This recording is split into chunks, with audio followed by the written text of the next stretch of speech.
if you have ever been outside for like at night and kind of at that time where the sun is actually starting to come up, maybe you were out hunting or something like that.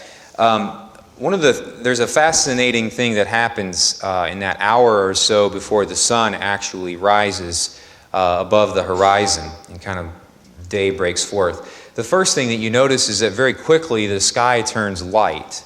It goes from being the dark and seeing the stars to, in a matter of 20 or 30 minutes sometimes, a really kind of a light blue sky that takes place. And the sun, though, obviously still not up yet. And then if you've ever paid attention or been around long enough, what happens is still before the sun comes up, what happens is that light blue changes to this amazing sort of symphony of different rose type colors and reds and oranges and just pink sky.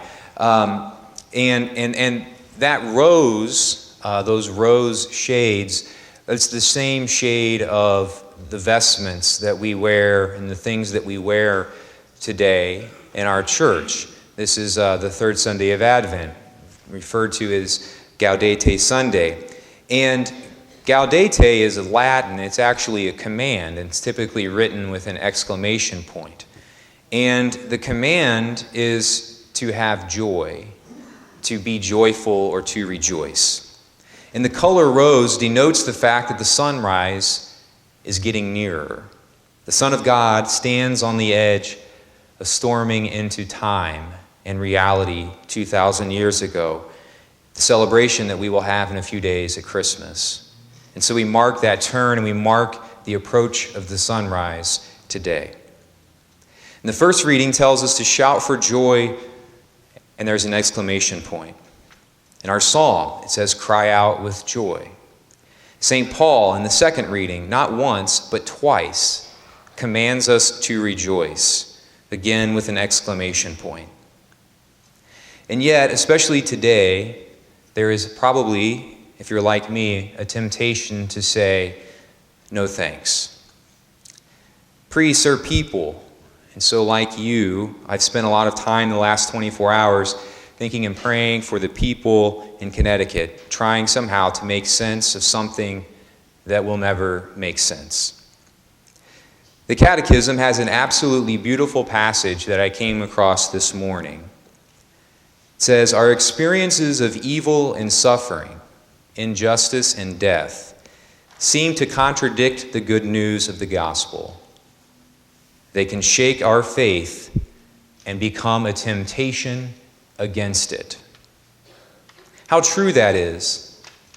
How easily such events can shake and test our faith and get us to ask if this is really all a sham. So many people begin to ask questions in times like this, such as, how can an all-loving God let this happen? But even when people start asking that question, we already start to see the sky turning rose. Because a lot of those people, hours earlier, hours before the tragedy struck, were people who would have said they didn't believe in God at all. Would say that because science can't prove that there's a God, then there isn't one. Those same people, hours earlier, who were professing and would have been happy to tell people about how they did not believe in God, are now asking a question and are at least, even if it's to be mad at him, are at least now open to the possibility that he's real. St. Paul says, rejoice. I say it again, rejoice. This weekend in Gaudete Sunday, St. Paul and the church urge us to be people who rejoice. St. Paul, in saying rejoice, was not writing from a cruise ship in the Bahamas. He was writing in a society that was equally accustomed to barbarous atrocities and evils on par with our own time. But yet St. Paul cries out to his people and to us for us to rejoice, not because things are always perfect. In fact, that's why it's a command. If things were perfect, there would be no need for the exclamation point, and there would be no need for it to be couched in terms of a command. It is a command because sometimes we can't summon the energy to do it on our own, and so we must be told. And the call to rejoice is especially important in the midst of atrocities, like the one we face in our country now. Because it is at times like this that people are looking for answers from us. I saw a picture on the news last night of St. Rose of Lima Catholic Church in Newton, Connecticut. And not only could you not get in the church for Mass, you could hardly find a place on the front lawn of the church. So precisely when the demons in hell are celebrating what they perceive to be yet another victory of senseless violence, people who hours earlier did not believe in God are flocking to him. Even if they are angry, even if they are confused, they are flocking to him. And what do those people who flock to God find? What do all the people standing on tiptoes last night to catch a glimpse of the Eucharist see when they flock back to God? John Paul II says it best in his amazing letter on suffering. He says, they see a God on the cross who is himself suffering and who wishes to answer the question, why is there suffering? He wishes to answer that question from the cross, from the heart of his own suffering. That is why I think it is completely ridiculous and a lie to pretend that the cross without Christ's body on it means anything. Some churches would have us act like suffering is over, the cross is over, the crucifixion is over. But Catholicism says no. Christ suffered. God suffered and still suffers, and that means something for us who are suffering today. I have a crucifix in every room and every hallway and everywhere else that I can put a crucifix on a wall. And I put them there to remind myself of this fact when I am suffering. I remember that he suffered, suffers still through our pain. And so, although I don't walk away with every answer, I know I'm united to God during difficult times. What did the tiptoeing Mass attendees see and hear last night?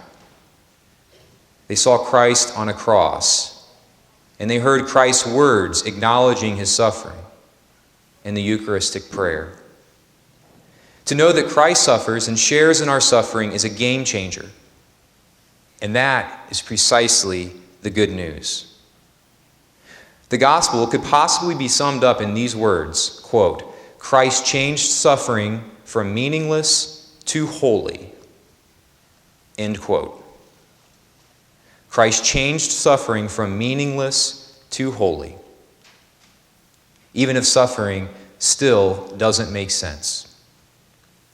And that is why the church says rejoice with an exclamation point. Not because violence has ended, but because God has taken evil and brought good out of it. Rejoice, I say it again, rejoice. This weekend is Gaudete weekend around the world. It is Gaudete Sunday in countries where churches are routinely bombed. It is Gaudete Sunday in Rwanda and other places experiencing mass genocide. It is Gaudete Sunday in churches where young and old are starving and are victims of extreme poverty. It is Gaudete Sunday in Newton, Connecticut. And it is Gaudete Sunday in Indiana. I was running at the Y this afternoon, and I saw where some residents of Newton have decided to take their Christmas decorations down because they feel guilty celebrating anything. Certainly we understand where that's coming from. But I think the church's solution is better. The church tells people all over the world, those in areas of famine, war, violence, poverty, sin, death, and despair, to rejoice. We suffer while we walk through these valley of tears, but so does Christ. And suffering, despite its pain, is no longer meaningless.